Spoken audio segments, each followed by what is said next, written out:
All right, wintertime is here. You and your bae want to have some fun. Oh, okay. Only it's wintertime and you really can't do a whole lot. All right, 3 free. Which is good for you. I love that word. On you and her's limited income. Yes. All right, free couple activities for you and your partner that you guys can do together during the wintertime. What are they? Number 1, have a book club for 2. A book club for 2. Actually, my girlfriend and I talked about this. Really? We read some reviews and we said, okay, we're going to buy a book on Amazon and we're going to get it sent to us and we'll read it chapter by chapter, similar to like watching a movie or a television series together. Problem is, we didn't actually do it. We just watch a television series.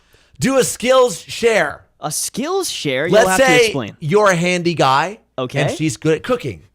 Perhaps she can cook, but when it comes to grilling, that's your thing. Maybe she's handy with decorating. Let's just combine these strengths and do a skills share. Okay. Put them together and make them something skills share. amazing. Because I heard that teamwork makes the dream work. Yes. And lastly, just go feel good together because wintertime can take its toll on your skin. It can. Your body aches. Okay. You're tired a lot. I know where this is going. Go out, get yourself a spa day. Exactly. That's what I'm talking about. That's what Daddy needs. Lotion up. I'm going to get a Get a pedicure massage. and a manicure. Yes. More info on, couples out there who are short on cash, but much on love. Oh. Things you guys can do during the wintertime right now. It's free, too. All the info, Facebook, yesfm.com, and the Murs in the Morning page, and Twitter at 967YesFM.